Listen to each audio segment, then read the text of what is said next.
अस्सलामु अलैकुम वरहमतुल्लाहि वबरकातुहू।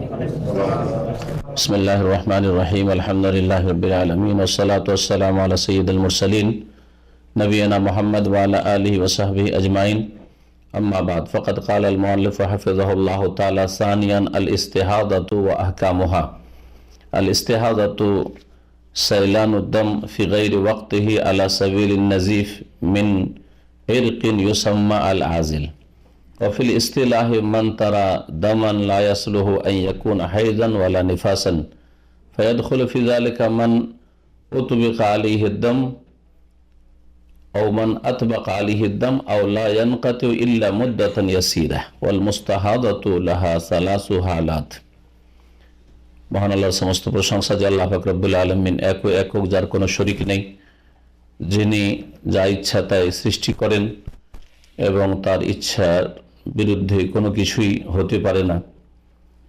সালাত এবং সালাম নাযিল পেয়ে মুহাম্মদ রাসূলুল্লাহ সাল্লাল্লাহু আলাইহি সাল্লামের উপর, যিনি মানুষকে আল্লাহর দ্বীন সুন্দর রূপে পৌঁছে দিয়েছেন। আজকে আমাদের এই ফিকহের আলোচনায় বিষয়বস্তু হচ্ছে মহিলা সংক্রান্ত দুটি রক্ত, একটি হচ্ছে ইস্তিহাদা আর একটি হচ্ছে নেফাস। এই দুটি বিষয় নিয়ে আলোচনা হবে। গত সপ্তাহে আলোচনা হয়েছে হাইজ মাসিক ঋতু সম্পর্কে। দ্বিতীয় যে রক্তটি মহিলাদের আসে তার নাম হচ্ছে ইস্তিহাদা। এই রক্ত সম্পর্কে আলোচনা হবে। বলছেন লেখক সানিয়ান, দ্বিতীয়ত, প্রথমত আলোচনা হয়েছে হাইজ মাসিক ঋতু সম্পর্কে। দ্বিতীয় যে বিষয়টি তা হচ্ছে আল ইস্তিহাদাতু ওয়া আহকামুহা, ইস্তেহাজার রক্ত এবং তার বিধিবিধান। ইস্তেহাজার শাব্দিক অর্থ কি আর তার পারিভাষিক অর্থ কি, ইস্তেহাজার সংজ্ঞা কি, কাকে বলে, এই বলার পরে ইস্তেহাজার তিনটি অবস্থা আছে লেখক উল্লেখ করবেন। ইস্তেহাজা সম্পর্কে বলছেন যে ইস্তেহাজা হচ্ছে সাইলানুদ দম, রক্ত প্রবাহিত হওয়া, ফি গায়রি ওয়াক্তিহি, মাসিকের সময়ে নয়, অসময়ে।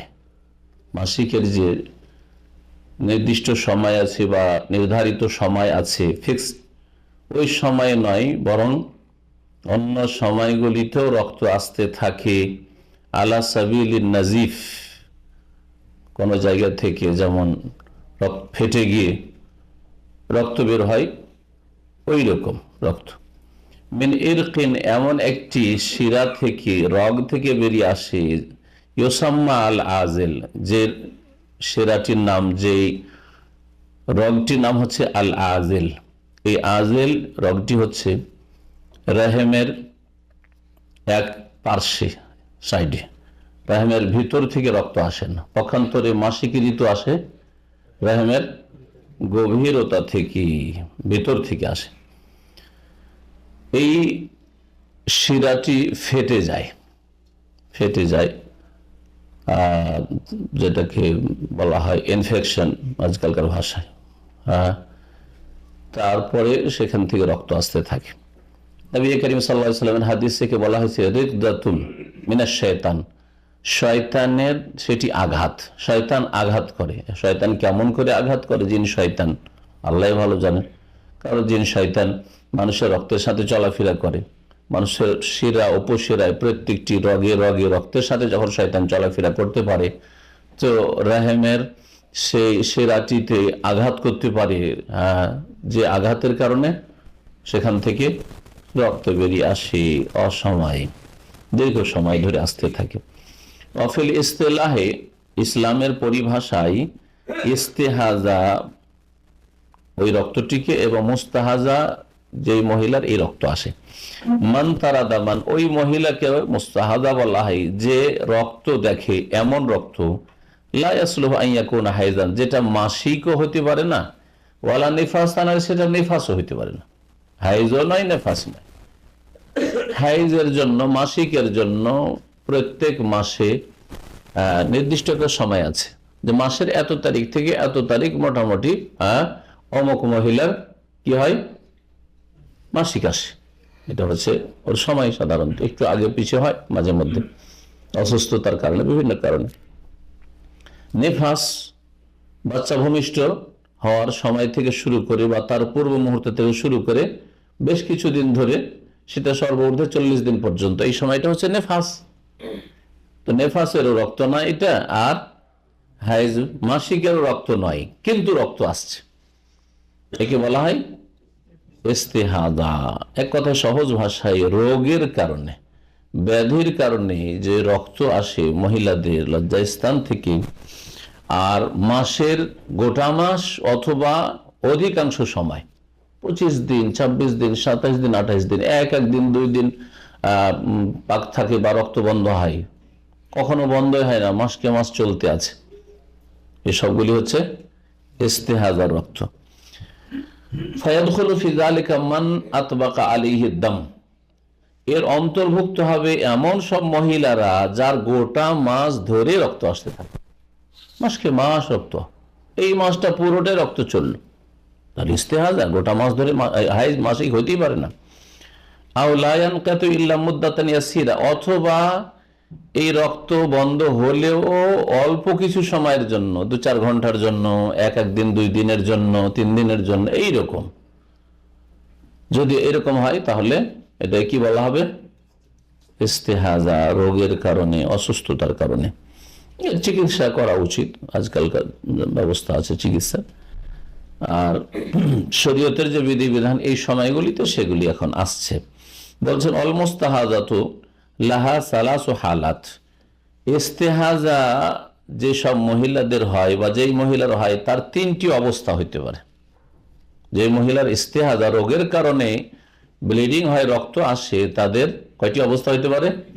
3টি অবস্থা হইতে পারে। 3-এর 1 অবশ্যই, 3-এর 1 অবশ্যই। আল হালুল উলা, প্রথম অবস্থা হচ্ছে, লেখকের বলার আগে সংক্ষেপে বলে দিই তাহলে কথা মনে থাকবে। একটা হচ্ছে যে মুতাদা, এমন মহিলা যার মাসিক আসার একটা অভ্যাস আছে, যে মাসে এতদিন আসে, আরবি ভাষায় মুতাদা, যার আদত আছে, আদত তো বুঝেন মানে অভ্যাস, যার অভ্যাস আছে মাসে 6 দিন, 7 দিন বা 10 দিন বা 3 দিন আসে, অভ্যাস আছে অলরেডি, প্রথমবার জীবনে মাসিক নয়, এটা হচ্ছে এক অবস্থা। দ্বিতীয় অবস্থা হচ্ছে যে না, অভ্যাস নেই, জীবনের প্রথম যুবতী হয়েছে, মাসিক এসছে, তাহলে তার অভ্যাস নেই, ও জানে না যে কদিন আমার হবে আর হয়, জানেই না।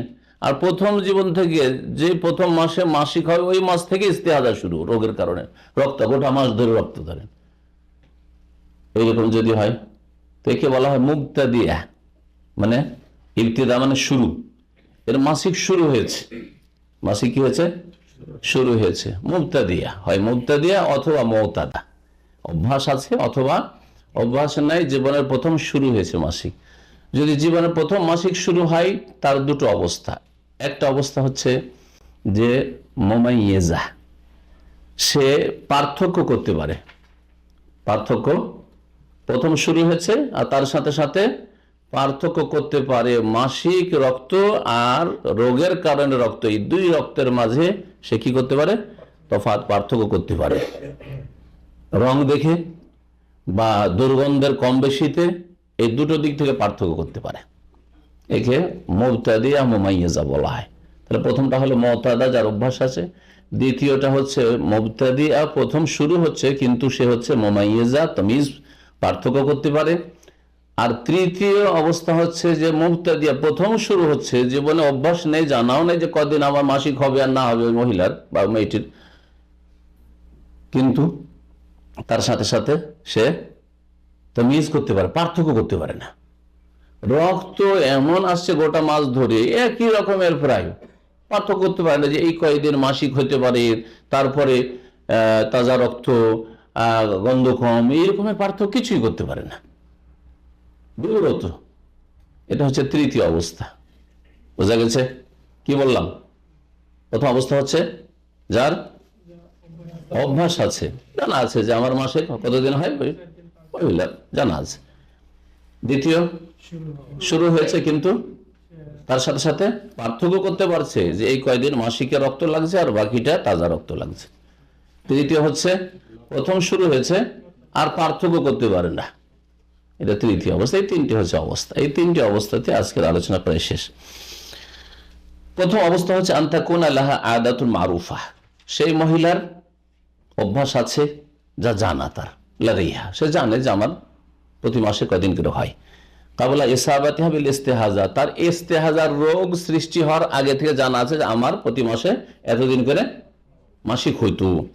বেয়ান কানাত কাবল ইস্তেহাজা, এইভাবে যে ইস্তেহাজার পূর্বে, উদাহরণস্বরূপ তাহিজ খামসাত আইয়াম, তার 5 দিন মাসিক হইতো, আও সামানিয়াত আইয়াম অথবা 8 দিন মাসিক হইতো, মাসালান, হ্যাঁ, ফর এক্সাম্পল যেটাকে বলা হয়, হ্যাঁ, ধরে নেন উদাহরণস্বরূপ।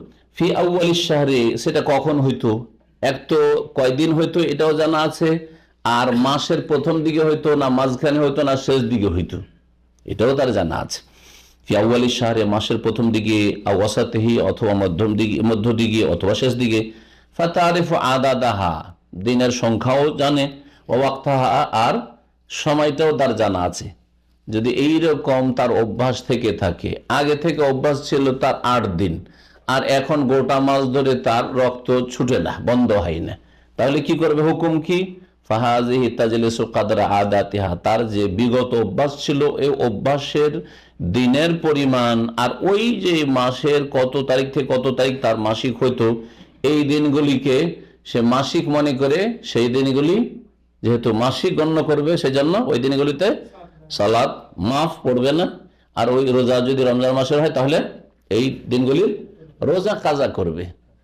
আর তারপরে ইস্তেহাজা গণ্য করে, ইস্তেহাজার অবস্থায় পরিষ্কার পরিচ্ছন্ন হয়ে নামাজ তারপরে ফরজ, রোজা রাখা তারপর ফরজ। জি হ্যাঁ, তো তার অভ্যাসের পরিমাণ বসে থাকবে, মানে নামাজ থেকে বসে থাকবে, নামাজ পড়বে না, রোজা রাখবে না, ওয়াতাদা ও সলাতা, আর নামাজ ছেড়ে দিবে, সিয়াম, রোজা ছেড়ে দিবে, কিন্তু রোজা কাজা করতে হবে। ওয়া তুতাবারুল্লাহ আহকামুল হাইজ, আর এই যে তার 5 দিন বা 8 দিন বা 10 দিন যেটা অভ্যাস ছিল, ওই হিসাবটা করে ওই সময়টাতে এটাকে কি করা হবে, হ্যাঁ, মাসিক গণ্য করে মাসিকের বিধি বিধান হুকুম হাকাম যা রয়েছে তার উপর বাস্তবায়ন হবে। জি, ফাইজান তাহাত আদাত, তার অভ্যাস শেষ, গোটা মাস ধরে রক্ত আসছে, মাসের এত তারিখ থেকে এত তারিখ ওই মহিলার ধরেন কি থাকছে, মাসিক থাকছে, ওই তারিখগুলি, ওই দিনগুলি সে মাসিক গণ্য করলো, আর বাকি দিনগুলি যখন তার অভ্যাসটা শেষ তখন ইগতাসালাত, গোসল করবে। এখন যেন সে মাসিক থেকে পাক হচ্ছে, অথচ রক্ত তার আস্তে আছে, রক্ত তার আস্তে আছে, অভ্যাসের ভিত্তি করে সে গোসল করে নেবে, ওয়াসাল্লাত, আর তারপরে ইস্তেহাজার অবস্থায় নামাজ পড়বে, ওয়াতাবারাত আদামাল বাকি, আর পরে যে এখনো রক্ত আসতে আছে এটাকে কি মনে করবে, দামো ইস্তেহাজাতিন, ইস্তেহাজার রক্ত মনে করবে, রোগের কারণে রক্ত আসছে। দলিল সহিহ মুসলিমের হাদিস, উম্মে হাবিবা রাদিয়াল্লাহু তাআলা আনহা, কার মেয়ে, আবু সুফিয়ানের মেয়ে, কার স্ত্রী, রাসূলুল্লাহ সাল্লাল্লাহু আলাইহি সাল্লামের উম্মুল মুমিনিন। জি, তারও ইস্তেহাজার রোগ ছিল, তারও ইস্তেহাজার রোগ ছিল। নবী সাল্লাল্লাহু আলাইহি ওয়াসাল্লাম বলেন, উমকুসি কাদরা মা কানাত তাহবিসুকি হাইজাতুকি, তুমি নামাজ রোজা থেকে বসে থাকো, মানে নামাজ রোজা করিও না, অতদিন, কাদরামা অতটা পরিমাণ, মা কানা তাহবেসুকা হাইজা, যতটা পরিমাণ বা যতদিন তোমার মাসিক ঋতু তোমাকে বাধা প্রাপ্ত করত, মানে এর আগে যে অভ্যাস ছিল, এই রোগে আক্রান্ত হওয়ার আগে যে কয়দিন, হ্যাঁ, কি করতে, মাসিক আসতো, ওই কয়দিন তুমি নামাজ রোজাকে বন্ধ রাখো, আর সেটাকে মাসিক গণ্য করো। সুম্মা ইগতাসিলি, তারপরে গোসল করে নাও, ওয়াসাল্লি, আর তারপরে নামাজ পড়ো। তাহলে মাসিক ঋতু শেষ হওয়ার পরে যখন ইস্তেহাজা রক্ত আসতে থাকবে, সেই সময়গুলিতে নামাজ ফরজ কিনা, নামাজ ফরজ, নামাজ আদায় করতে হবে। রোজা যদি রাখতে পারে, এত অসুস্থ না হয়ে যায় যে তাকে রোগী বলা যাবে, তার জন্য ছাড় কাজা করা অন্য সময়, তাহলে রোজাও রাখবে। নামাজ যখন পড়বে তারপর ফরজে আছে, রোজা রাখতে পারবে, যদি সুস্থতা থাকে রোজা রাখতে পারে, তাহলে স্বামী স্ত্রী সহবাস চলবে কিনা, হ্যাঁ, চলবে। স্বামীর যদি রুচি হয় তাহলে সেই ব্লিডিং এর অবস্থায় সহবাস জায়েজ আছে, কারণ সে নাপাক নয়, মানে মাসিক অবস্থায় সহবাস আরাম।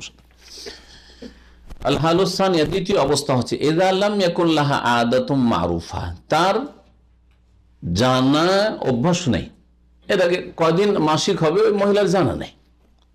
এটা কার সাধারণত প্রথম শুরু হয়েছে, তো জানবে কি করে যে আমার কয়দিন মাসিক হয় আর না হয়, বা হবে বা না হবে, জানো না, জীবনের প্রথম হচ্ছে। আর প্রথম মাস থেকে, জীবনের প্রথম যে মাসিক শুরু হয়েছে ওই মাস থেকে তার ইস্তেহাজা রোগ শুরু হয়ে গেছে। এইরকম পরিস্থিতি হলে প্রথম শুরু হলেও লাকিন দামোহা মোতামাইজ, তার রক্ত, রক্তে পার্থক্য আছে। হাইজের রক্ত আর এটা হচ্ছে ইস্তেহাজা রক্ত, বোঝা যাচ্ছে পার্থক্য। বাদহু ইয়াহমেলু সিফাতাল হাইজ, এই রক্তের কিছু অংশ মানে কিছু দিনের রক্ত মাসিক ঋতু হাইজের গুণ বহন করে, হাইজের লক্ষণ পাওয়া যাচ্ছে। কেমন ভাবে হাইজের লক্ষণ পাওয়া যাচ্ছে? তো হাইজের রক্ত, মাসিক রক্ত কেমন হয় বলছে, বেআইয়াকুনা আসওয়াদা সাখিনান আও লাহু রায়হা, সেটা কালো, যেমন হাদিস আছে ইন্না দামাল হাইজে দামুন আসওয়াদ, কালো রঙের হবে। সাখিনান, আর সেটা গাঢ় হবে, তাজা রক্ত অত গাঢ় হয় না। তাজা রক্ত একটু লাল হয় রঙের দিক থেকে, কালো হয় না, আর এত চাপা গাঢ় হয় না। পক্ষান্তরে মাসিকের রক্ত কি হয়? গাঢ় হয়। মরা রক্ত বুঝেন তো, মরা রক্ত যেমন গাঢ় হয়, ঠিক করে মরা রক্ত কালো হয় আর মরা রক্ত গাঢ় হয়। সাখিন মানে হচ্ছে গাঢ়। আউলাহু রায়হা, অথবা তার দুর্গন্ধ, মাসিক রক্তে চরম দুর্গন্ধ থাকে। জি, পক্ষান্তরে তাজা রক্তে সামান্য রক্তের যেটা গন্ধ থাকে সেই গন্ধটাই থাকে, গন্ধ থাকে কিন্তু সেই গন্ধটা তুলনামূলক অনেক হালকা, তো গন্ধ দিয়েও পার্থক্য করা যেতে পারে। কিন্তু কখনো কখনো আবার হয় না, অনেক সময় বোঝা যায় না। যেমন তৃতীয় অবস্থা আসবে, মাসিক রক্ত কিন্তু তা তাজার মতো হতে পারে এটা। তো এক ধরনের রক্ত, কয়েকদিন রক্ত এরকম চললো। আর বাকি যে রক্ত আসতে আছে সেটা হাইজের মাসিকের গুণ বা মাসিকের লক্ষণ বহন করে না। মাসিক বোঝানো কেমন? কোন আহমার রক্ত লাল রঙের, লাইসা লাহু রায়হা, আর তার কোনো গন্ধ তেমন নেই, ওয়ালা সাখিনান, আর গাঢ় না। ফাফি হাযিহিল হালা, এই অবস্থায় কি করতে হবে তাহলে? এই অবস্থায় পার্থক্য করতে পারছে, তাই না? পার্থক্য করতে পারছে, তাহলে যেই কয়দিন তাকে মাসিকের মতো লাগছে সেই কয়দিন মাসিক মনে করবে। আর যখন লাগছে যে না এটা মাসিকের রক্ত নয়, মনে হচ্ছে তাজা রক্ত, গন্ধ নেই, তখন রোগ মনে করবে যে ইস্তেহাজা। তাহলে ইস্তেহাজার অবস্থায় যা করতে হয় তাই করবে, নামাজ পড়তে হবে, রোজা রাখতে হবে। এই হচ্ছে এর বিধান। ফাফি হাযিহিল হালা, এই দ্বিতীয় অবস্থায় তাতাবিরুদ্দাম আল্লাযী ইয়াহমিলু সিফাতাল হাইজ হাইজান, ওই রক্ত যেই রক্ত মাসিক ঋতুর লক্ষণ বহন করে সেই রক্তকে হাইজ মাসিক মনে করবে। ফাতাজলিসু, সেই কয়দিন সে নামাজ ছেড়ে বসে থাকবে। ওয়াতাদাউ সালাত ওয়াস সিয়াম, নামাজ রোজা ছাড়বে। ওয়াতাতাবিরু মাদাহু ইস্তিহাজা, আর তাছাড়া যে রক্ত গোটা মাস ধরে আসতে আছে সেই রক্তগুলিকে কি মনে করবে? ইস্তেহাজা, রোগের কারণে মনে করবে। কি করতে হবে তাকে? যখন হাইজের লক্ষণ শেষ হয়ে যাচ্ছে তখন গোসল করে। ইনদা নিহায়াতিল্লাযী ইয়াহমিলু সিফাতাল হাইজ, মাসিক রক্তের গুণ বহন করছে, এই রক্ত এখন শেষ হতে যাচ্ছে, এখন তাজা তাজা রক্ত আসা শুরু হয়েছে, তাহলে তখন কি করবে? গোসল করে নেবে। ওয়াতুসাল্লি, আর তারপরে সালাত আদায় করবে। ওয়াতাসুম, সিয়াম পালন করবে, রোজা রাখবে। ওয়াতাতাবিরু তাহিরান বা তাতাবিরু তাহিরান, এই অবস্থাটাকে সে পবিত্রতার অবস্থা মনে করবে, যে এখন আমি পাক, যদিও রক্ত আসছে কিন্তু সে পাক, ওই শরীরের দিক থেকে, হুকমের দিক থেকে হাদাস থেকে পাক, হাদাস থেকে পাক। নাজাস আসছে, ওই রক্তটা হচ্ছে নাপাক, কিন্তু কথা হচ্ছে ওর শরীরটা কিন্তু নাপাক নাই, সে এখন পাক হয়ে গেছে, এখন গোসল করে তাকে পবিত্রতা অর্জন করতে হবে। এই মর্মে দলিল ফাতিমা বিনতে আবি হুবাইশ রাদিয়াল্লাহু তাআলা আনহার হাদিস, তার ঘটনা। এই সাহাবিয়ারও এই রোগ ছিল, ইস্তেহাজার রোগ ছিল। তাকে নবী সাল্লাল্লাহু আলাইহি ওয়াসাল্লাম বলেছে, ইযা কানা দামুল হাইজি, যখন মাসিকের রক্ত হবে, ফাইন্নাহু দামুন আসওয়াদ, সেটা হবে কালো রঙের রক্ত। ইউরাফু, সেটা চেনা যাবে। ইউরাফু মানে চেনা যাবে। কেউ কেউ পড়েছেন ইউরেফু, মারুফের সেরা। ইউরেফু মানে আরাফাতুন মানে গন্ধ। একটা হাদিস আছে, লাম ইয়াজিদ আরাফাল জান্নাত, জান্নাতের সুগন্ধি পাবে না, গন্ধের অর্থে আছে আরাফা। তাহলে ইউরেফু পড়লে কি অর্থ হবে? যে হাইজের রক্ত কালো হয়, দামুন আসওয়াদ ইউরেফো, মানে তাতে গন্ধ থাকে, দুর্গন্ধ থাকে। ফামসিক আনিস সালাতি, যখন এই মাসিকের লক্ষণ বহন করবে, কালো রঙের হবে, দুর্গন্ধ থাকবে বা চেনা যাবে, তখন নামাজ থেকে বিরত থাকো। ফায়দা কানাল আখার, আর যখন অন্যটা আসবে, অন্য মানে তাজা রক্ত, ফাতাওয়াদ্দাই, তখন ওযু করে না, ওয়াসাল্লি, গোসল করে পাক হইতে হবে, তারপরে ওযু করে, প্রত্যেক ওয়াক্তের জন্য ওযু করতে হবে। ইস্তেহাজার ক্ষেত্রে ভিন্ন বিধান আছে। এত জোর কেন দিলেন একবারে? ইস্তেহাজার অবস্থায় নামাজ পড়া আর অন্য অবস্থায় এক ওযু দিয়ে মহিলা হোক অথবা পুরুষ হোক কয়েক ওয়াক্তের নামাজ পড়তে পারে, ওযু থাকলেই হইল, ঠিক না? ইস্তেহাজার ক্ষেত্রে প্রত্যেক ওয়াক্তের জন্য ওযু করতে হবে, কারণ রক্ত যেহেতু আসতে আছে, ওর হাদাস মানে ওই ওযু ভঙ্গ সবসময় হইতে আছে। রক্ত বের হচ্ছে, তাহলে ওযু ভঙ্গ হয়ে যায় না সবসময়? তো ওযু তো ভঙ্গ হইতে আছে, তো এই অবস্থায় নামাজ পড়বে। এই জন্য এই ক্ষেত্রে তাকে বলা হচ্ছে যে তুমি প্রত্যেক নামাজের ওয়াক্ত প্রবেশ করার পর ওযু করতে হবে। যেমন জোহরের আজান হইল, তারপরে ওযু করবে, তারপর নামাজ পড়বে, নামাজ পড়ার পরে আবার তার ওযু শেষ। আবার আসর যখন ওয়াক্ত প্রবেশ করবে, আসরের জন্য ওযু করবে, মাগরিব ওযু করবে, এশা ওযু করবে, ফজর ওযু করবে। তাওয়াদ্দাই লিকুল্লি সালাতিন, নবী সাল্লাল্লাহু আলাইহি ওয়াসাল্লাম বলেছেন প্রত্যেক সালাতের জন্য, নামাজের জন্য ওযু করো। এটা বাধ্যতামূলক, করতেই হবে, ফরজ। এটা আর একটি মাসআলা আছে ইস্তেহাজার সাথে সম্পর্কিত, সেটা হচ্ছে যে 2 ওয়াক্তের জন্য একটা করে যদি গোসল করতে পারে তো বেশি ভালো। এটা মুস্তাহাব। জোহর আসরকে মাঝামাঝিতে নিয়ে আসবে অথবা জমা করবে, জমা করে জোহর আসর একসাথে পড়বে, একটা গোসল দিয়ে, একবার গোসল করে। গোসল করলে হয় কি, এই যে রক্ত প্রবাহিত এত পাক হয়ে গেল সে, আর তারপরে শরীরটা ঠান্ডা হলে রক্ত কম প্রবাহিত হয়। এই হিকমতের কারণে জোহর আসরের জন্য একটা গোসল, মাগরিব এশার জন্য একটা গোসল, মাগরিব এশার জন্য আর একটা গোসল, ফজরের জন্য আর একটা গোসল, 3 গোসলে 5 ওয়াক্ত নামাজ পড়বে। এই হুকুমটি হচ্ছে মুস্তাহাব, উত্তম। এটি হচ্ছে উত্তম হুকুম, যে মাসাইলগুলি এখানে লেখক উল্লেখ করেনি, যার ফলে উল্লেখ করে দিলাম, এটা সবচেয়ে ভালো। আরেকটা হাদিস আছে, ফাকানা তাগতাসিরু লিকুল্লি সালাতিন, এক মহিলার এরকম ইস্তেহাজা ছিল, প্রত্যেক ওয়াক্তের জন্য গোসল করত। এখন এই থেকে অনেকে ভুল বুঝেছে, বুঝার পরে তারা বলেছে যে প্রত্যেক ওয়াক্তের জন্য গোসল করতে হবে, তারা 5টা নামাজের জন্য 5 বার গোসল করতে হবে। এটা নবী করিম সাল্লাল্লাহু আলাইহি সাল্লামের হুকুম নয়, বরং ওই হাদিসের শব্দ প্রমাণ করে যে সে নিজের খেয়ালে, নিজের ধারণায় প্রত্যেক নামাজের জন্য গোসল করত। এখন কেউ যদি গোসল ফরজও নয় আর মুস্তাহাবও নয়, আর 5 ওয়াক্ত গোসল করে যদি ইস্তেহাজার কারণে নামাজ পড়ে, তো আর তার শরীর স্বাস্থ্যের জন্য আশঙ্কা না থাকে, অসুস্থ হওয়ার, তো ঠিক আছে। আমরা প্রত্যেক দিন যে গোসল করছি, তো এই গোসল করতে হবে মুস্তাহাব, প্রত্যেক দিন জোহর বেলা, দুপুর বেলা গোসল করতে হবে, বাঙালি গোসল। ইউপিওয়ালাকে, উর্দু ভাষীদের জিজ্ঞেস করেন, পাকিস্তানে জিজ্ঞেস করে, ও সপ্তাহে অনেকে জানে না গোসল, জুমার মাসলা না জানা থাকলে ওটাও জানে না, বোঝা গেছে না? জি হ্যাঁ, গোসল ফরজ না হইলে মনে হয় জানেই না। তো এই গোসল মুস্তাহাব না, তো কেউ পারছে প্রতিদিন গোসল করছে, কেউ পারছে না প্রতিদিন গোসল করছে না। তবে যারা ঘামের কাজ করছে, শরীরে গন্ধ হইতে পারে, প্রতিদিন গোসল করে, তাদের এই অর্থে ভালো, এই অর্থে ভালো। কিন্তু শীতকালে পৌষ মাঘ মাস, আর শীতে সূর্য দেখা যায় না, ঠান্ডা কনকনে পানি, মানে প্রতিদিন গোসল করা মুস্তাহাব, এটা কোনো দলিল নেই এর, বুঝা গেছে? হ্যাঁ, তো ওই রকমই ওই মহিলা ফাকানা তাগতাসিরু লিকুল্লি সালাতিন, ইস্তেহাজা রোগী ছিল, নিজে থেকে মনে করলো যে আমার তো রক্ত বন্ধ হয় না, প্রত্যেক ওয়াক্তে গোসল করতো, ওযু করতো, তারপরে নামাজ পড়তো, নিজের খেয়াল খুশি করতো।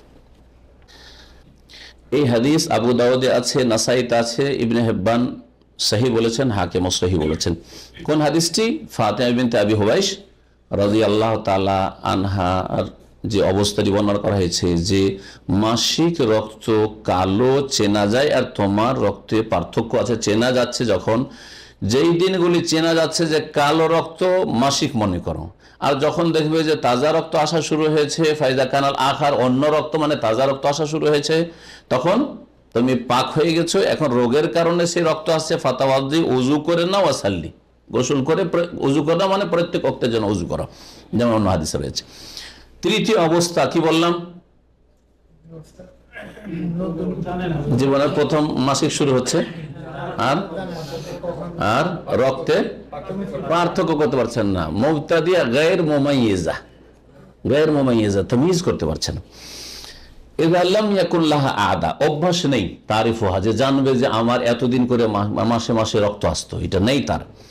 ওয়ালা সিফা, আর এমন কোন গুণ নেই, তামাইয়ুজু বিহাল হাইজ, যার মাধ্যমে, যে গুণের মাধ্যমে বা লক্ষণের মাধ্যমে হাইজকে পার্থক্য করে মিন গায়রিহি, ইস্তেহাজা থেকে, যে এটা হচ্ছে হাইজ মাসিকের রক্ত আর এটা হচ্ছে ইস্তেহাজা রক্ত, এই কয়দিন মাসিকের রক্ত আর এই কয়দিন হচ্ছে রোগের কারণে, এটা মাসিক নয়, পার্থক্য করতে পারছেন না, গায়র মুমাইয়িজা।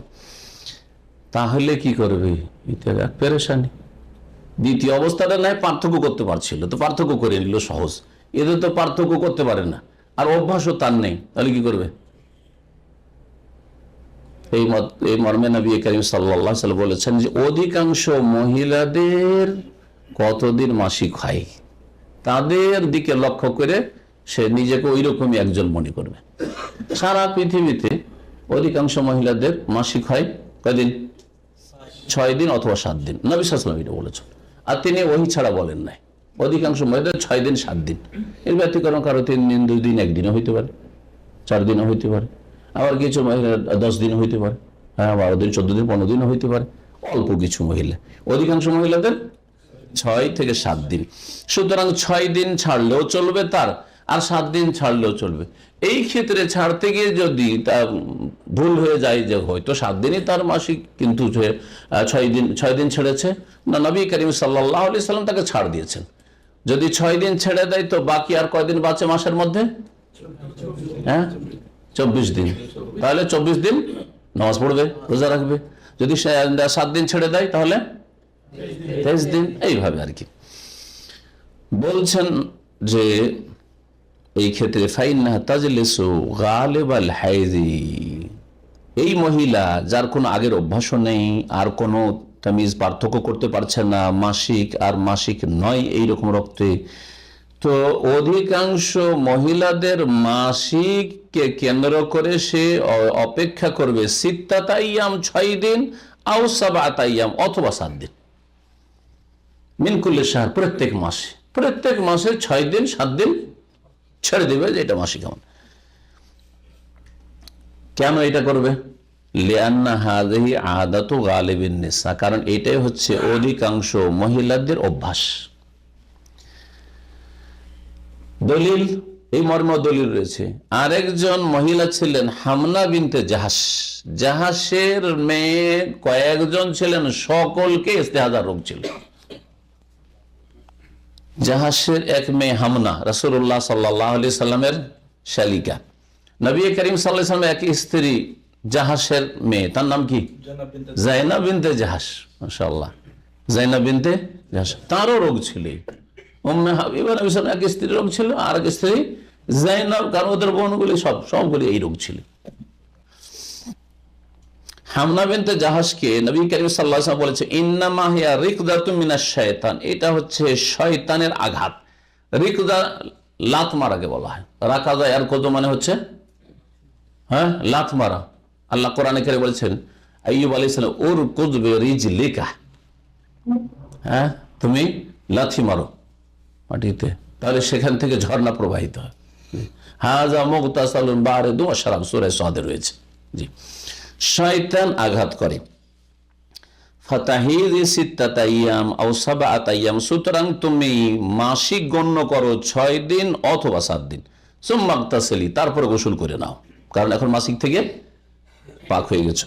ফাইজাস্তানকাতি, যখন তুমি পরিষ্কার পরিচ্ছন্ন হয়ে গেছো, গোসল করে নিয়েছো, পরিষ্কার পরিচ্ছন্ন হয়ে গেছো কি মাসিক থেকে, ফাসাল্লি আরবাআত ওয়া 20, তাহলে 24 দিন নামাজ পড়ো, আও সালাসাত ওয়া 20, অথবা 23 দিন নামাজ পড়ো। যেমন বললাম, যদি 6 দিন বাদ দেন তাহলে 24 দিন নামাজ পড়বেন, আর যদি 7 দিন বাদ দেন তাহলে 23 দিন নামাজ পড়বেন। ওয়াসুমি, রোজাও রাখো, ওয়াসাল্লি, নামাজ পড়ো, ফাইন্না যালিকা ইউজজিউকি, এটা তোমার জন্য যথেষ্ট হয়ে যাবে, এটাই যথেষ্ট। ওয়াকাযালিকা, আর এইরকমই ফাফআলি, করতে থাকো তোমার যতদিন এরকম অবস্থা থাকছে, কামা তাহিজুন নিসা, যেমন অন্যান্য মহিলাদের মাসিক আসতে থাকে 6 দিন অথবা 7 দিন। রাহুল খামসা, হাদিসটি 5 জন ইমাম, ইমাম আহমদ, আবু দাউদ, নাসাই, তিরমিজি, ইবনে মাজাহ, 5 জন বর্ণনা করেছেন। ইমাম তিরমিজি হাদিসটিকে সহিহ বলেছেন। ইস্তেহাজার যে রোগী, তার কি করা আবশ্যক? মা ইয়ালজামুল মুস্তাহাদা ফি হালিল হুকমে বেতাহারাতিহা। ইস্তেহাজার রোগী, রোগের কারণে রক্ত আসতে আছে, এখন তার মাসিক এতদিন পর্যন্ত শেষ ধরলাম, তারপরে সে পাক হচ্ছে, তো এই পাক হলে কি করতে হবে? বলছে ইয়াজিবু আলী আন তাগতাসালা ইয়াতাগতাসালা ইনদা নিহায়াত হাইজাতিহাল মুতাবার হাসবা মা সাবাকা বায়ানুহু।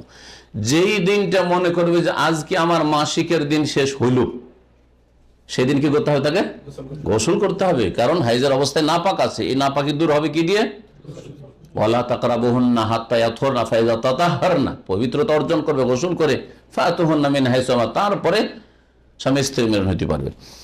2 নম্বর, তাজআলু ফিল মাখরাজে কুতনা। দ্বিতীয় কাজটি ইস্তেহাজা রোগী করবে, সেটা হচ্ছে যেহেতু রক্ত গোটা মাস ধরে আসতেই আছে, আর এমনি যদি খোলা অবস্থায় ছেড়ে দেয় তাহলে গোটা কাপড় খারাপ হবে, তারপরে বাড়িঘর খারাপ হবে, ঠিক না?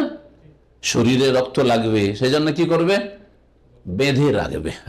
বেঁধে রাখবে। এখন আলহামদুলিল্লাহ পাম্পার্সের ব্যবস্থা হয়ে গেছে, ছোটদেরও পাম্পার্স আছে আর বুড়িদেরও পাম্পার্স আছে আজকাল বাজার, জানেন পাম্পার্স? পাওয়া যায় মার্কেটে। জি হ্যাঁ, এক কথায় যেভাবে হোক না কেন রক্ত বন্ধ রাখবে, যাতে করে ছড়িয়ে না পড়ে শরীরে, জমিনে অথবা কাপড়ে। তাই সংখ্যা বলছেন তাজ আলুফিল মাখরাজে কুতনান, যে রক্তের দ্বার রয়েছে, লজ্জাস্থান রয়েছে, তাতে কি দিয়ে নেবে? তুলো দিয়ে নেবে, অথবা অন্য কিছু পটিয়ে দিয়ে নেবে। ইয়ামনাউল খারে, যেটা বেরিয়ে আসছে রক্ত, সেটাকে যেন বাধা দেয় বাইরে বেরিয়ে আসতে। অর্থা শুদ্ধ আলী, তারপরে সেটাকে মজবুত করে শক্ত করে বেঁধে রাখতে হবে কষে। আলী মায়ুম সে কুহ আনিসকু, যাতে পড়ে না যায়। শুধু তুলো এমনি লাগিয়ে রেখে দেবে, তুলো পড়ে যাবে। তুলো দেওয়ার পরে কি করবে? বেঁধে রাখবে। নেংটি সাটা বুঝেন চাষিরা যে, এইভাবে বুঝেন, একেবারে গ্রাম অঞ্চলে হয়। আর পাম্পার্স বুঝলেন না, পাম্পার্স ভাষা অনেকে বুঝেন না, আমরাই বুঝতাম না হয়তো 20-25 বছর আগে, এখানে অনেকে হয়তো বুঝেন না, আজকাল উন্নতি করেছেন, বুঝছেন দেখি।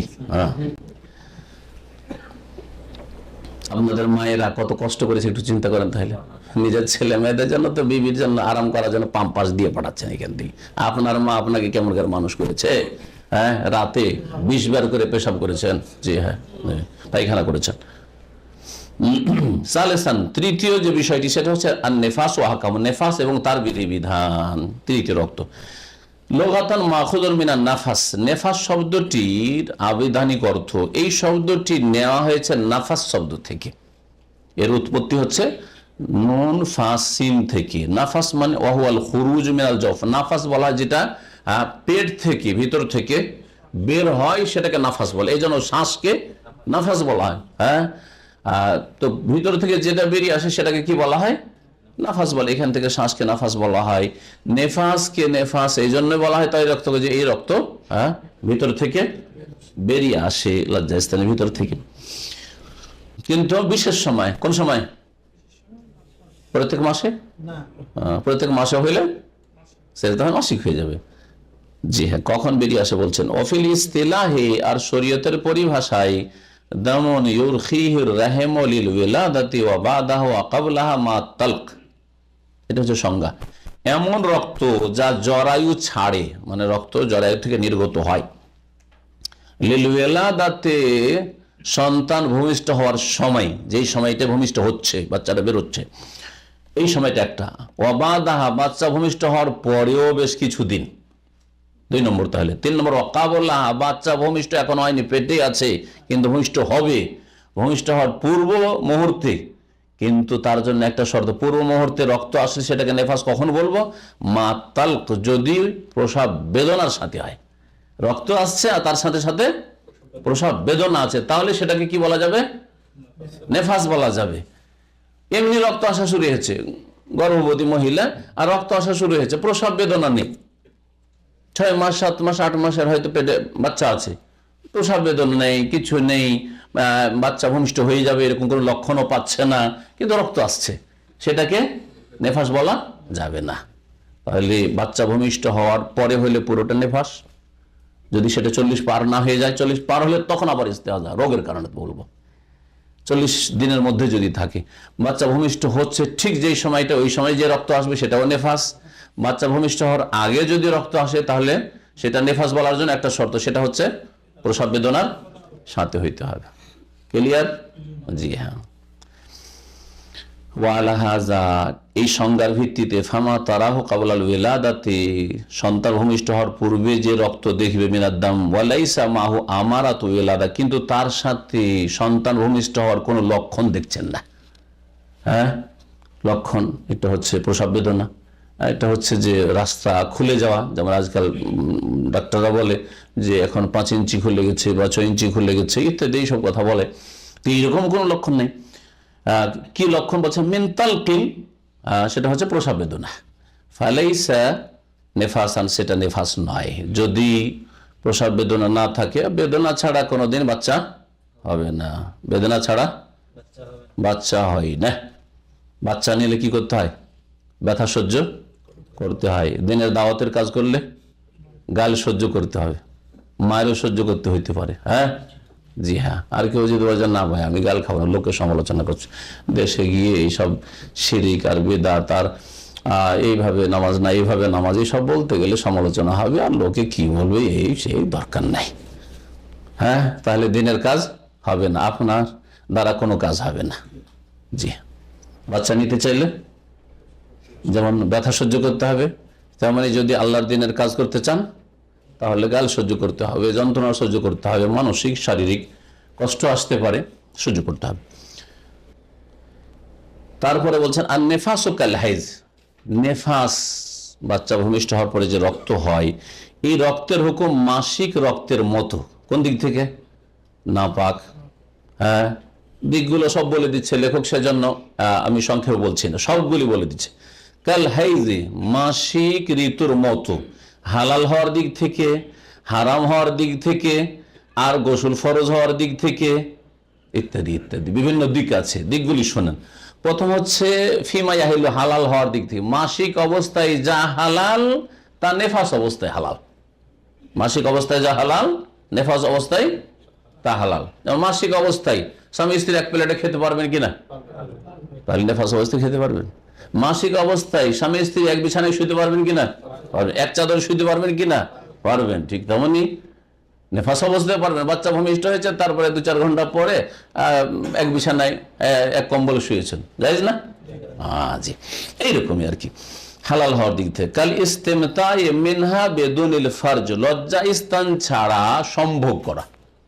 মাসিক অবস্থায় লজ্জা স্থান ছাড়া সম্ভোগ করতে পারেন, স্ত্রী সম্ভোগ করতে পারেন, জড়িয়ে ধরতে পারেন, চুমন দিতে পারেন, পারেন না? শরীরে শরীর লাগানো যেতে পারে কাপড় ছাড়া, বিনা কিছু আড়ালে, বাস লজ্জা স্থান চলবে না। দেখ না কি অবস্থায়? মাসিক অবস্থায়। ঠিক তেমনি নেফাসের অবস্থায়।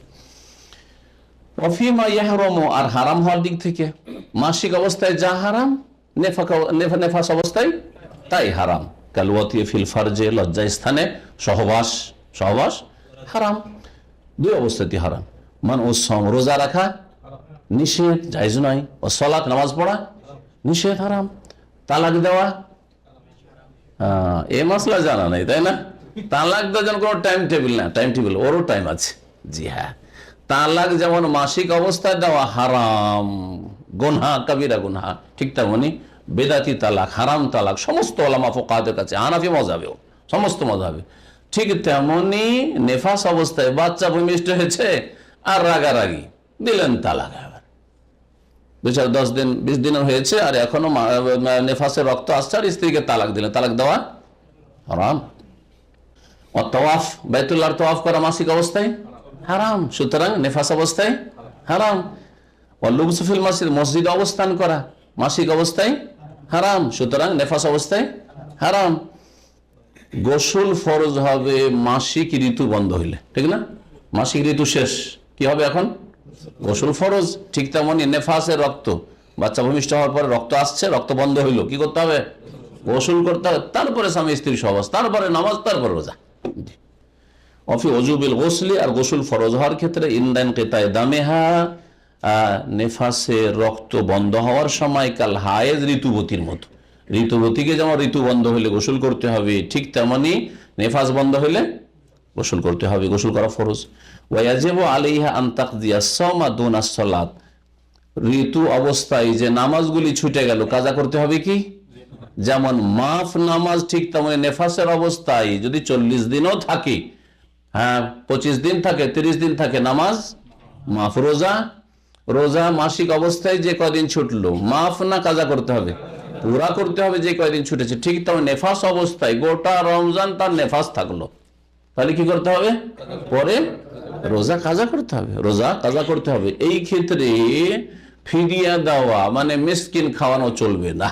অনেকে মনে করে যে এটা সোজা ফতোয়া, না, মিসকিন খাওয়া আর এটি ক্ষেত্র নয়। মিসকিন খাওয়ার ক্ষেত্র হচ্ছে স্থায়ী রোগী অথবা অত্যন্ত বৃদ্ধ, যে স্থায়ীভাবে রোগী হয়ে গেছে আর কোনোদিন ভালো হওয়ার সম্ভাবনা নেই, অথবা বার্ধক্যে এমন পৌঁছে গেছে যার ফলে আর সুস্থতা ফিরে আসবে আর রোজা রাখতে পারবে তারও কোনো সম্ভাবনা নেই। বাকি এই মহিলা এখন রোজা রাখতে পারছে না, পরে রোজা রাখবে, নেফাস বন্ধ হওয়ার পর রোজা রাখবে। যদি বলে যে বড় দিনে রাখতে পারছি না, বাচ্চার কষ্ট হচ্ছে, বাচ্চার কষ্ট আছে, বাচ্চা এমনি দুধ দিতে চায় না অধিকাংশ মহিলা, দুধ বন্ধ করে দিয়ে ফিডার ধরিয়ে দিচ্ছে, তো এইসব বাহানা চলবে না। আর এই ক্ষেত্রে এরকম কোনো ছাড় নেই। জি, মাসালা, শরীয়তের আর একটি মাসালা এই নেফাসের ক্ষেত্রে, ও আকসার মুদ্দাতিহি আরবাউনা ইয়াওমান, এই নেফাস কতদিন পর্যন্ত থাকতে পারে? সর্বঊর্ধ্বে 40 দিন থাকতে পারে। কিন্তু আমাদের দেশের অধিকাংশ মহিলা আর মহিলাদের স্বামীরা এই ক্ষেত্রে চরম ভুল করে, মনে করে যে যদি 3 দিনও বন্ধ হয়ে যায় তারপরে 40 দিন নামাজ মাফ, সব মাফ তার, এবং 40 দিন তার স্ত্রীর কাছে যাওয়া যাবে না। 3 দিন 4 দিন রক্ত বন্ধ হয়ে গেছে, যদিও খুব কমই হয়, কিন্তু 20-22 দিন অধিকাংশ মহিলাদের বন্ধ হয়ে যায়। 20-22 দিনের নেফাস বন্ধ হয়ে গেছে, এখন তার জন্য গোসল করে নামাজ পড়া ফরজ, রোজা রাখতে পারলে রোজা রাখা ফরজ, আর না হলে যদি এখন না রাখতে পারলে পরে কাজা করতে হবে। আর যখন নামাজ পড়া তার ফরজ, তাহলে স্বামী স্ত্রী সহবাস করতে পারবে না? পারবে না। নেফাসের রক্ত বন্ধ হয়ে গেছে, 20-22 দিনে সহবাস করতে পারবে, সহবাস করতে পারবে, শারীরিকভাবে যদি সে স্ত্রীর ক্ষতি না হয় তাহলে করতে পারবে। বলছেন আকসার মুদ্দাতিহি, নেফাসের সর্বঊর্ধ্বে সময়সীমা হচ্ছে আরবাউন, সর্বঊর্ধ্বে 40 দিন।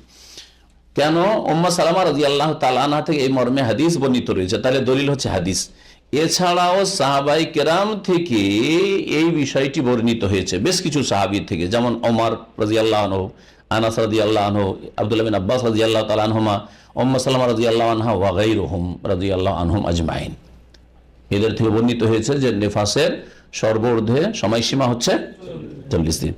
ফাইদা মা তাম্মাত 40, যখন 40 দিন পুরা হয়ে যাবে তারপর রক্ত বন্ধ হয় না, ইগতাসালাত, গোসল করে নিবে, ও সাল্লাত, আর নামাজ পড়বে, ও আখাযাত আহকামাত তাহিরাত, পবিত্র মহিলাদের হুকুম ধারণ করবে, তখন সে যেন পবিত্র, রক্ত বন্ধ হোক আর না হোক। রক্ত বন্ধ হচ্ছে না কারণ রোগ, কারণ হচ্ছে রোগ।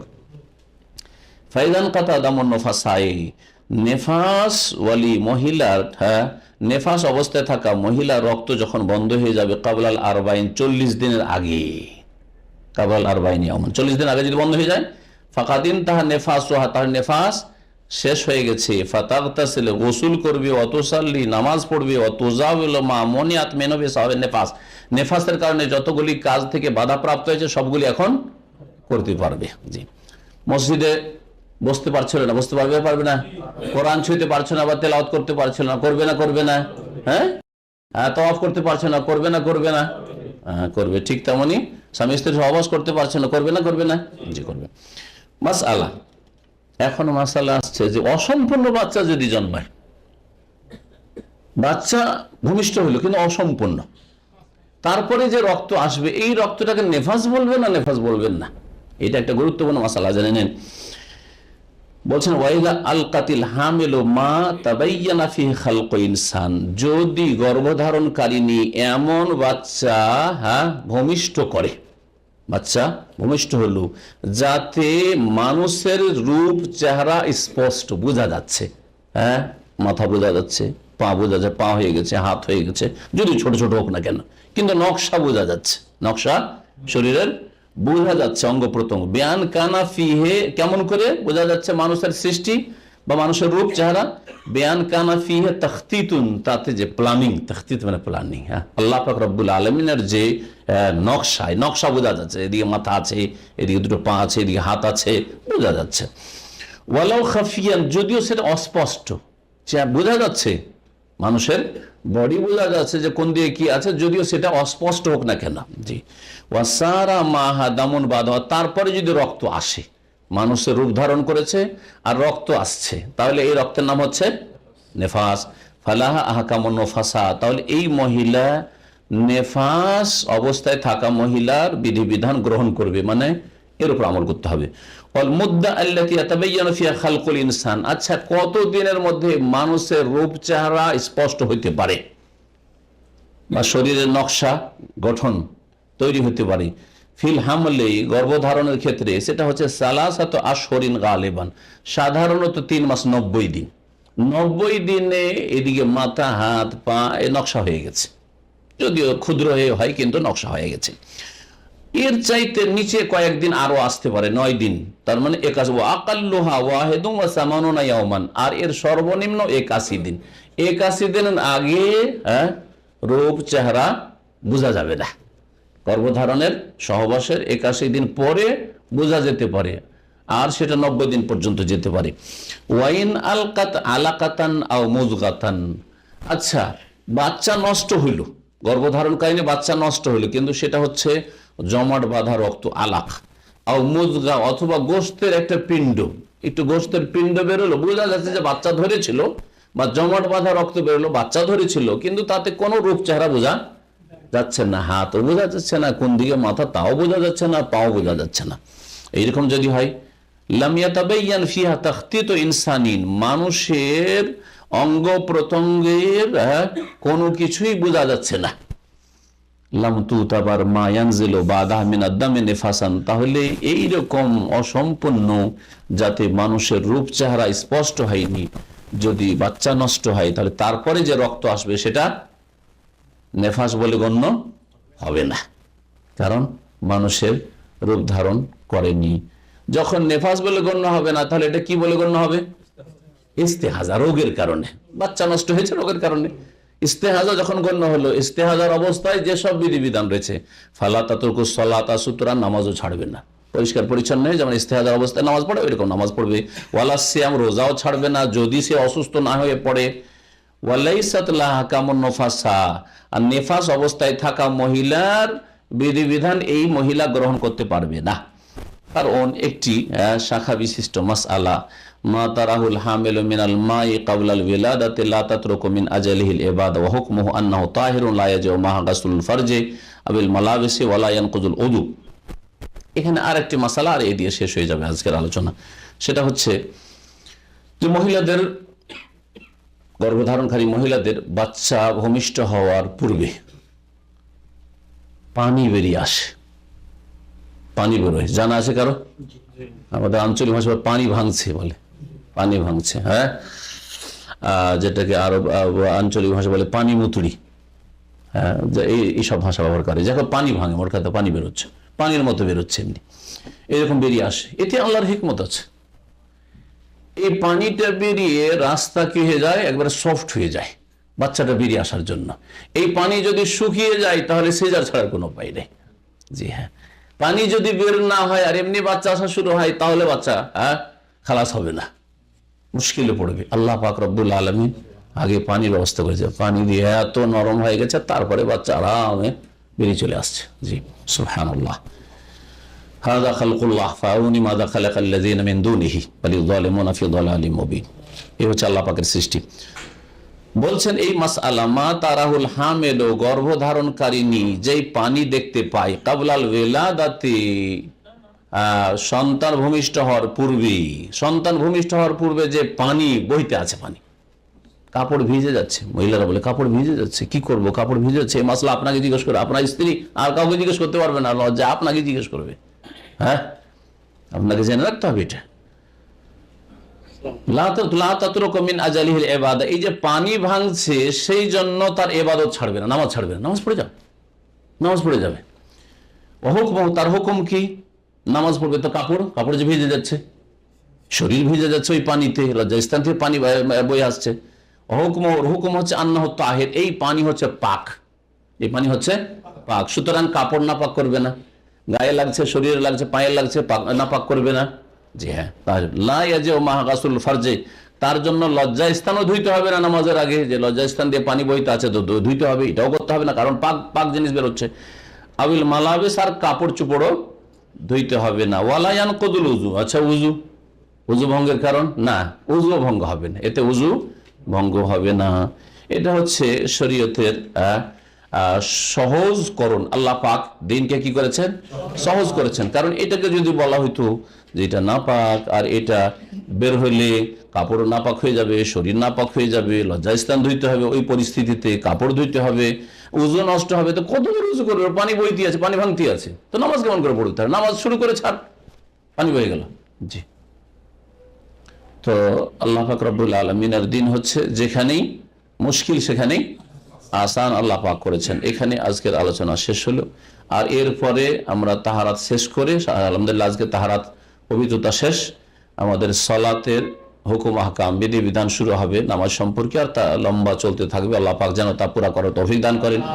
সাল্লাল্লাহু আলাইহি ওয়া নবিয়ানা মুহাম্মদ ওয়া আলা আলিহি ওয়া সাহবিহি আজমাইন। কি বলছেন? আগে এই দিকে বললাম না আরেকজন কি বললো? হ্যাঁ, সিজারে যদি হয়, তাতে যদি নেফাস আসে লজ্জাস্থান দিয়ে, হ্যাঁ, এই ক্ষেত্রে রক্ত কম আসে, কারণ রক্ত তো বাচ্চার সাথে বেরিয়ে চলে আসে, আর ওইভাবে হয়তো রক্ত অতদিন আসে না, কিন্তু যে কয়দিন রক্ত আসবে সেটাই হচ্ছে তার নেফাস। 5-7 দিনে বন্ধ হয়ে যায়, 5-7 দিনে বন্ধ, বোঝা গেছে? বন্ধ, তারপরে নামাজ পড়তে হবে। অনেকে বলে যে এটা হারাম, এটা পাম্পাস কেন হারাম হবে? যারা বলবে হারাম, ওদের বলে কেন হারাম? আসল হচ্ছে যে আল্লাহর জমিনে খালাকালাকুম মাহফিল আরদে জামিয়া, জমিনে যা কিছু সৃষ্টি করা হয়েছে মানুষ তোমাদের স্বার্থে, তোমাদের উপকারের জন্য, এটা হচ্ছে আসল। সুতরাং আসল হচ্ছে হালাল। হারাম করার জন্য দলিল লাগবে, হালাল করার জন্য দলিল লাগবে না। যারা বলবে যে না পাম্পাস ব্যবহার হারাম, ওকে জিজ্ঞেস করবেন যে ওইটা নাপাক জিনিস দিয়ে তৈরি, হ্যাঁ, যদি শুকুরের চামড়া, কুকুরের চামড়া দিয়ে তৈরি হয়, বাঘের চামড়া দিয়ে তৈরি হয়, তাহলে বলবো তখন নাপাক। আর যদি এমনি কোনো কিছু দিয়ে তৈরি হয় যেটা আসল হচ্ছে যে পাক, তাহলে জায়েজ। জিজ্ঞেস করছিলাম, ওর কইতাছে যে এটা পেশাবটা বদ্ধ হয়ে থাকছে, সেজন্য যে এই রক্তটা সব জায়গায় ফালান যাবে না, এটা ধুয়ে হালাইতে হবে। না, ভুল কথা, সব মন গড়া কথা। এগুলো আমাদের দেশের মোল্লারা যারা দুনিয়াও বুঝে না, দিনও বুঝে না। দুঃখের বিষয় বিদাতি মোল্লারা দুনিয়াও বুঝে না, আর দিন মানে কোরআন হাদিসও বুঝে না, ও দেখা দেখি ফতোয়া দেয়। আপনার একটা ইউটিউবে আপনার দেলোয়ার সাইদি সাহেব, ওইখানে ভিতরে আপনার আমার এক ফ্রেন্ড, আজকে উনি নাই এখানে, ওটার ভিতরে আমাদের সাইদি সাহেবের আরো দেশে কয়জনের ছেলে, এটা নিয়ে ওস্তাদ যে বহু তর্ক দেখি কথা হচ্ছে। ওইসব তর্ক মর্কের দরকার নাই, কথা বোঝা গেছে? ওর যেগুলো ভুল, ওনার যেগুলো ভুল ধরা হয়েছে সেগুলো ভুল কিনা, যদি ভুল হয় তাহলে আমার কথা ঠিক, আর যদি না উনি বেচারা ভুল করেনি আর আমি ভুল ধরেছি, তাহলে আল্লাহ বিচার করার জন্য বসে আছে। আর তার বক্তব্য দিয়ে যদি হাজার হাজার লোক গোমরাহ হওয়ার আশঙ্কা ছিল, আমি রাস্তা ফিরিয়ে দিয়েছি, মোড়টা ফিরিয়ে দিয়েছি অনেকের, তার এটা আমি সওয়াবের কাজ করেছি। ভালো করে শুনবেন। জি, আপনাদের মতো বহু লোক, এক মৌলভী সাহেব দাওরা ফারেক আমাদের ডিস্ট্রিক্টের, সেও সাইদের বক্তব্য শুনতো আজকে থেকে 20 বছর 25 বছর আগে। তো আমার এলাকার ছেলে বলছে যে শেখ ওই মৌলভী সাহেব বলছিল শাহিদি সাহেবের ভুল আছে নাকি? হ্যাঁ, ভুল আছে। আবার আহলে হাদিসের সন্তান, নাম আহলে হাদিস, তাদের যদি এই অবস্থা হয়, ইসলাম বুঝে না, তো ভুল আছে নাকি? আর এই বক্তব্য শুনে তো দেখলাম আরে এইসব ভুল। আরে খোমেনিকে ইমাম বলা কত বড় ভুল, এই তো ইমান ভঙ্গ হওয়ার বিষয়। যে আবু বকরকে কাফের বলে, ওমরকে কাফের বলে, তাকে যদি ইমাম বলে, তো এতে তো ইমান নষ্ট হয়ে যাবে। এখন বুশকে যদি ইমাম বলি, তো ইমান থাকবে আমার? বলেন তো দেখি।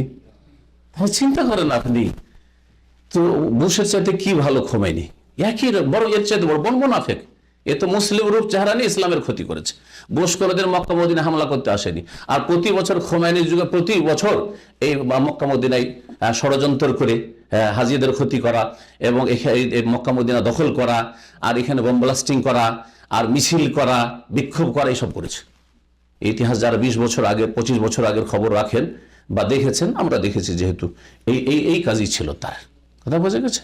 আর তারপরে এই উম্মতের সবচাইতে ভালো মানুষ আবু বকর, ওমর, বলছে যে জীব তার তাগুত, মানে বড় ফিতনার মূল নিজে খোমেনি বলছে, আল্লাহ পাক রব্বুল আলামিন যেন তার উচিত বিচার করে, উচিত শাস্তি দেন। বলছে যে এই উম্মতের ফিতনার জড় মূল হচ্ছে আবু বকর ওমর। এটা তার ইসলামিক গভর্নমেন্ট বলে হুকুমত ইসলামী কিতাবে আছে। তাকে সাইদি সাহেব বলছে যে ইমাম খোমেনি বাপের বেটা খোমেনি, ইরান হচ্ছে আমাদের জন্য আদর্শ। দেখা ইরান কেমন আদর্শ, যে এখানকে অস্ত্র পাঠাচ্ছে মানে, আর সৌদি আরব দখল করার জন্য পাইতারা করছে। এখন বুঝেন যে কেমন ইরান আদর্শ জামাত ইসলামীদের জন্য। কোন জামাত ইসলাম ভাই থাকলে কষ্ট লাগবে, কিন্তু হাকিকাতে বোঝার চেষ্টা করবেন। এখন অনেকটাই জামাত ইসলাম বুঝছে যে আমরা আজকে থেকে 20 বছর আগে যেসব কথা বলেছি, আমরা নিজেরা চরম ভুল করেছি আর নিজের ক্ষতি নিজেই করেছি। এখন অনেকে বুঝে হেদায়েত হয়ে ফিরে আসছে, আর যারা গোঁড়ামি করছে তারা তাদের গুমরাহিতে পড়ে আছে। এখনো ফিরা উচিত জামাত ইসলামীকে ইরান সম্পর্কে। তাদের এক সময় ছিল জামাত ইসলামীদের সাথে আমার খুব খাতির টাতির ছিল, এখনো সামনে পড়লে খাতির ঠিকই আছে, কিন্তু তখন তাদের সাথে বসা চলাফেরা দেশে ছিল। এখনো দেখা হলে তারা ওই রকমই চলে, এমন নয় যে এখন হয়েছে, কিন্তু এখন তাদের ভুলগুলো বুঝতে শিখেছি, তখন বুঝতাম না হয়তো, আজকে থেকে 30 বছর আগে। তো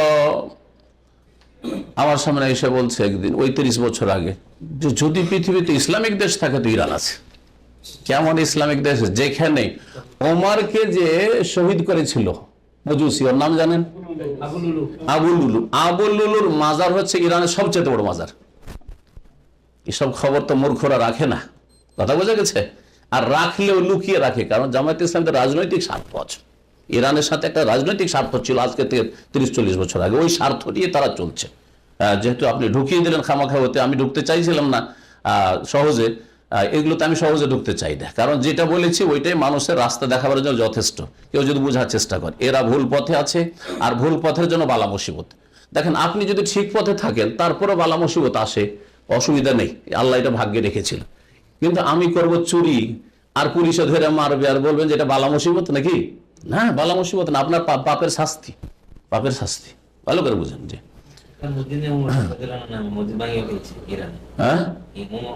একটা মসজিদ না, একটিও সুন্নি মসজিদ নাই, একটিও হানাফি মসজিদ নাই, শাফি নেই, মালিকি নেই, হাম্বলি নেই, আহলে হাদিস নেই, শিয়া ছাড়া কোন মসজিদ রাখা যাবে না। আন্ডারগ্রাউন্ডে লুকিয়ে লুকিয়ে কিছু হানাফিরা, ওখানে হানাফি মেজরিটি ছিল, তো হানাফিরা নামাজ পড়তো বিল্ডিং এর নিচে, সেটাকে ভেঙে ফেলে দিচ্ছে, শেষ করে দিয়েছে। কোন মসজিদ নেই সেখানে। অথচ দাম্মামের ভিতরে আনোদে শিয়াদের মসজিদ আছে। তো দেখেন, সৌদি আরবের উদারতা দেখেন, আর ইরানের সংকীর্ণতা দেখেন, ইরানের ইসলামিক শত্রুতা দেখেন, আর সুন্নি শত্রুতা দেখেন, আর সৌদি আরবের উদারতা দেখেন। আপনার এখানে যারা ট্যাক্সি চালাচ্ছেন দেখে আসেন কত বড় মসজিদ এই আনোদে আছে, বা বিভিন্ন জায়গায় আছে, শিয়াদের কত বড় বড় মসজিদ আছে।